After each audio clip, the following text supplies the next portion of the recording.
नमस्कार, खबरों की खबर में आपका स्वागत है। दिल्ली दंगे के बाद अब जीवन पटरी पे आने लगी है। लोगों के अंदर थोड़ी मोहल्ले में थोड़ी शांति होने लगी है। लोग अब धीरे धीरे सामान्य जिंदगी की ओर वापस आ रहे थे। लेकिन इसी बीच कांग्रेस की डर्टी पॉलिटिक्स, जो कांग्रेस की गंदी राजनीति है, उसने फिर से अपना रंग दिखाना शुरू कर दिया। जब दिल्ली में दंगा हो रहा था, नागरिकता संशोधन कानून के खिलाफ प्रदर्शन हो रहे थे और उसके समर्थन में भी जब गुस्सा उबल रहा था, तो उस समय कांग्रेस चुपचाप बैठ के तमाशा देख रही थी। राहुल गांधी, प्रियंका गांधी और सोनिया गांधी, ये कांग्रेस की जो तिकड़ी है, ये तीनों नागरिकता संशोधन कानून पर लोगों को भ्रमित करने की कोशिश में लगे हुए थे, भड़काने की कोशिश में लगे हुए थे।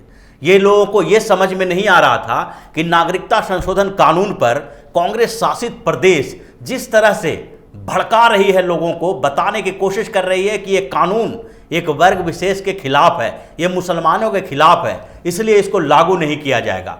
जबकि कांग्रेस के ही जो दो नेता, बड़े नेता, और वो भी कानून के जानकार नेता जो थे, वो बार बार ये कह रहे थे कि इस कानून को, जो संसद कानून बनाई है, और उस कानून को राज्य सरकार मना नहीं कर सकती लागू करने से। लेकिन फिर भी एक शब्द राहुल गांधी या प्रियंका गांधी और सोनिया गांधी के मुंह से नहीं निकला कि इस कानून पर इस तरह का भ्रम न फैलाया जाए, जबकि देश में गुस्सा उबल रहा था। और आखिरकार ये जो राहुल गांधी और सोनिया गांधी की नीति थी, जिस तरह से कांग्रेस के नेताओं को भड़का भड़का के कांग्रेस की जो एक गंदी राजनीति थी, जिसके कारण लोग आमने सामने खड़े हो गए, एक तरफ शाहीन बाग को मॉडल बनाकर विरोध प्रदर्शन किया जाने लगा, तो दूसरी तरफ जो लोग परेशान थे वो भी अब सड़कों पे आने की कोशिश में लग गए, सड़कों पे आने लगे। उस समय भी कांग्रेस चुपचाप बैठ के तमाशा देख रही थी। लेकिन जब दंगा खत्म हो चुका है, तो उस समय कांग्रेस के नेता दंगा प्रभावित क्षेत्रों में जाके हालचाल लेने की कोशिश में लगे हैं। ये हालचाल लेने की राजनीति नहीं है, ये राजनीति वैसी ही है। अब जो सामान्य स्थिति उत्पन्न हो गई है, सामान्य स्थिति बहाल हो गई है, उसको किस तरह से बिगाड़ा जाए, ताकि भारतीय जनता पार्टी के ऊपर आरोप लगाने के लिए इनके पास एक हथियार मिल जाए।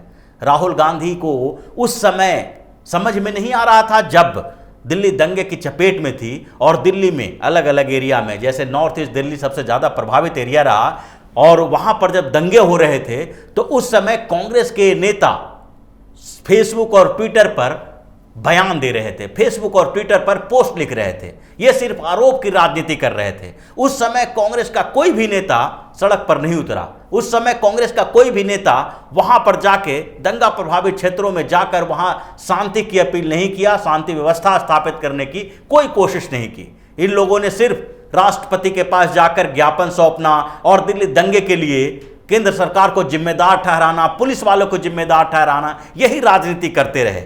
उस समय जब लोगों को इनकी सख्त जरूरत थी, जब इनके जाने से कुछ न कुछ प्रभाव पड़ता, लेकिन उस समय ये लोग घर में बैठ के तमाशा देख रहे थे। और जब अब स्थितियां सामान्य होती दिखाई पड़ रही है, लोग अब अपने सामान्य जीवन में वापस लौटने की कोशिश कर रहे हैं, तो फिर से ये राजनीति शुरू कर दिए हैं।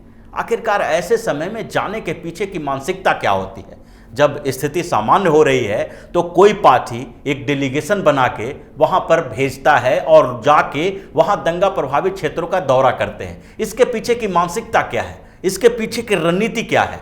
अगर देखा जाए तो हर वैसी समस्याओं के बाद जो राजनीति होनी शुरू होती है, उसके पीछे सिर्फ और सिर्फ एक पॉलिटिकल एजेंडा होता है, जिसमें सामने वाले को बदनाम करके, यानी कि अपोजिशन जो उनके विपरीत में बैठे हुए हैं, जो उनके विरोधी पार्टी है, उसको बदनाम करने की एक साजिश रचने के लिए वहां पर जाके वहां के लोगों को यह बताने की कोशिश की जाती है कि इस जो अव्यवस्था फैली है, जो दंगा हुआ है, उसके पीछे हमारा नहीं किसी और का हाथ है।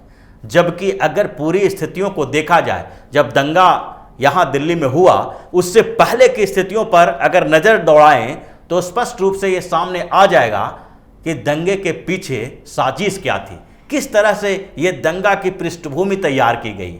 इससे पहले जब दंगा, जो दिल्ली में दंगा हुआ, ये दंगा जो हुआ है वो सीएए के समर्थन और विरोध में हुआ। सीएए के समर्थन में जब लोग सड़कों पर उतरने लगे, तो इन लोगों से, जो सीएए के विरोध करने वाली पार्टियां थी, इन लोगों ने कॉन्स्पिरेसी शुरू कर दी।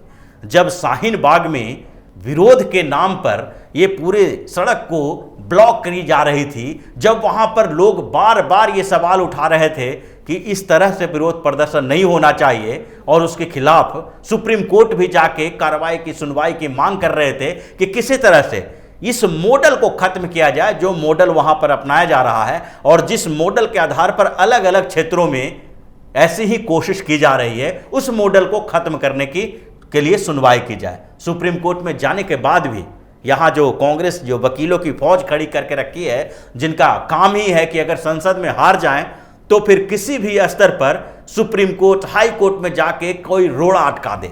और इसलिए कांग्रेस में ये ऊपर से नीचे तक कई नेता ऐसे मिल जाएंगे जिनका काम ही यही है कि किसी तरह से संसद के कानून को सुप्रीम कोर्ट तक घसीट कर ले जाया जाए। और कपिल सिब्बल जैसे नेता, अभिषेक मनु सिंह भी, कपिल सिब्बल, ऐसे जो सलमान खुर्शीद जैसे वकील हैं, वो यही काम में जुटे रहते हैं और इसीलिए सोनिया गांधी और राहुल गांधी के नज़दीकी बने रहते हैं।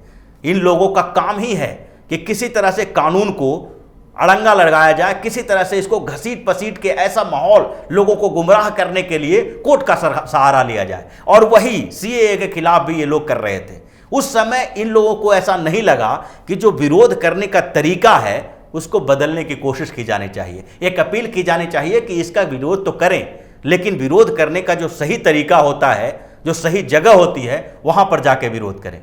लेकिन उस समय राहुल गांधी अपने कांग्रेस शासित प्रदेश के मुख्यमंत्रियों से भी एक बार नहीं कह सके कि इस पर भ्रम फैलाने के बदले सच्चाई बताएं। सच्चे में अगर सही मायने में ये कानून किसी वर्ग के खिलाफ है तो ये बात कहें, अगर वर्ग के खिलाफ नहीं है, सिर्फ राजनीतिक कारणों से इसका विरोध किया जा रहा है, जैसा कि शशि थरूर ने बाद में बोला भी था कि ये जो राज्यों में विरोध किया जा रहा है, राज्य सरकारें जो कांग्रेस शासित राज्य सरकारें हैं, उसके अलावा भी ममता बनर्जी हों या फिर केरल में पिनराई विजयन की सरकार हो, कम्युनिस्ट पार्टी की सरकार हो, इन लोगों ने जिस तरह से इस कानून को रोके रखने के लिए, कानून न लागू करने के लिए बात कही है, ये राजनीतिक है, ये राजनीतिक विरोध है, ये इस पर राजनीति की जा रही है। और ये शशि थरूर ने कहा था। तो कांग्रेस के कई नेता इस पर विभाजित थे, फिर भी स्पष्ट राय तो गांधी परिवार का ही होता, क्योंकि कपिल सिब्बल, शशि थरूर की बात न तो कमलनाथ सुनने वाले हैं और न ही कांग्रेस के दूसरे प्रदेशों के जो मुख्यमंत्री हैं, अशोक गहलोत या कैप्टन अमरिंदर सिंह, ये इनकी बात नहीं सुनने वाले हैं। ये सुनेंगे तो सोनिया गांधी या राहुल गांधी की बात। लेकिन इन लोगों ने कभी भी उन लोगों से ये अपील नहीं की, उन लोगों को ये निर्देश नहीं दिया कि ऐसे भ्रामक प्रचार न करें, कानून के खिलाफ ऐसी बातें न करें जो असंवैधानिक हो। और अब जब दिल्ली में हंगामा शुरू हो गया तो उसके बाद भी इन लोगों ने चुप्पी साधे रखी। इन लोगों को ये समझ नहीं आ रहा था कि अगर हमारे एक प्रयास से दंगा प्रभावित क्षेत्रों में शांति बहाल हो सकती है तो उसको करना चाहिए। लेकिन जब फिर से सामान्य स्थिति बहाल होने लगी है, जब स्थितियां कंट्रोल में है, नियंत्रण में है, तो उस समय कांग्रेस के नेता बाहर निकल के उन क्षेत्रों में जाकर लोगों को वो पुरानी यादें ताज़ा करके ये बताने की कोशिश कर रहे हैं कि ये जो हुआ है वो गलत हुआ है और इसके पीछे किसी और की साजिश है, और वो साजिश भारतीय जनता पार्टी की है। इनके मानने के अनुसार जो ये भारतीय जनता पार्टी के खिलाफ ये जो गंदी राजनीति कर रहे हैं, जिसका नुकसान लोगों को उठाना पड़ रहा है, ये इनको भी अब इसका खामियाजा भुगतना पड़ेगा। राहुल गांधी को ये समझ में तब आएगा जबकि आगे चुनाव होगी। इन चुनाव की राजनीति में जब आएंगे तो उस समय इनको समझ में आएगा कि जो हमने किया है उसका परिणाम क्या होने वाला है। अभी भी राहुल गांधी इस बात को समझ नहीं पा रहे हैं। वो अपने नेताओं को खुली छूट दे रखे हैं कि जहां जैसी स्थिति हो, किसी भी तरह से अव्यवस्था पैदा करके किसी भी स्तर पर ऐसी अराजकता की स्थिति पैदा कर दो जिससे कि जो सरकार है, जो केंद्र सरकार है, उसको लगने लगे कि यहाँ पर जो कांग्रेस की उपस्थिति है और कांग्रेस किसी न किसी तरह से उसके विरोध में अभी भी खड़ी है। ये विरोध की राजनीति विपक्ष की राजनीति नहीं होती है।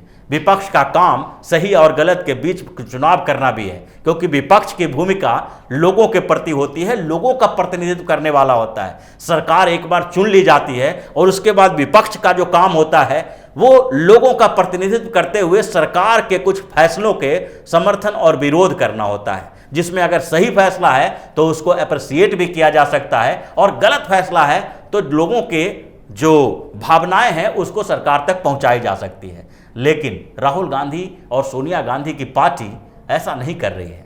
ये पार्टी बस अपनी राजनीतिक रोटी सेकने के लिए किसी भी तरह की अव्यवस्था फैलाने के लिए तैयार है, चाहे वो दंगे की शक्ल में क्यों न हो। वो पार्टी जिसके समय में, जिसकी सरकार में सबसे अधिक दंगा हुआ है, सबसे ज़्यादा दंगा हुआ है, चाहे आप भागलपुर के दंगे की बात करें या दूसरे राज्यों में जो कई बार जो हिंदू मुसलमान के बीच में दंगे हुए हैं, उसका दंगों का इतिहास देख लेंगे तो ये समझ में आ जाएगा कि कांग्रेस के समय में सबसे ज़्यादा दंगे हुए हैं। और यहाँ दिल्ली में भी अभी भी जो सांप्रदायिक तनाव हुआ, दंगा हुआ, और वो दंगा जो हुआ नागरिकता संशोधन कानून के समर्थन और विरोध के आधार पर हुआ। लेकिन इससे पहले जो दिल्ली के लोगों को सबसे ज़्यादा याद है वो है 1984 का दंगा, और उस दंगे के याद अभी भी लोगों के जेहन में है जो उसको डराती है, और वो कांग्रेस की सरकार थी। ये कांग्रेस की सरकार में इतने विभत्स रूप देखने को मिले हैं, फिर भी अभी भी कांग्रेस को ये समझ नहीं आ रहा है,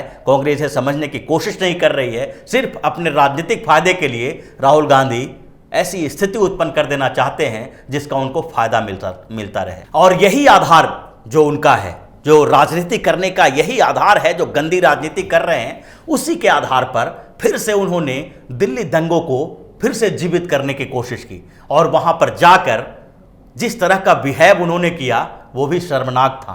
दंगे के पीड़ितों से मिलने के लिए जाने के लिए आपको कम से कम इतना तो संवेदनशील होना चाहिए कि वहां पर जा रहे हैं तो किन लोगों से मिलने के लिए जा रहे हैं। वहां पर आप फोटो खिंचवाने के लिए नहीं जा रहे हैं, मुस्कुराता हुआ चेहरा दिखाने के लिए नहीं जा रहे हैं। लेकिन उनका मकसद पीड़ितों का दुख दर्द बांटना नहीं था, बल्कि इस पर राजनीति करनी थी। और इस राजनीति के कारण, ऐसी ही राजनीति के कारण कांग्रेस की स्थिति आज एक छोटे छोटे दलों, जो क्षेत्रीय दल हैं, उससे भी बुरी होती जा रही है। तो इसी तरह की खबरों के साथ फिर से हाजिर होंगे। तब तक के लिए बने रहिए हमारे साथ और देते रहिए हमें सहयोग, ताकि इसी तरह की खबर हम आपके लिए लाते रहें। धन्यवाद।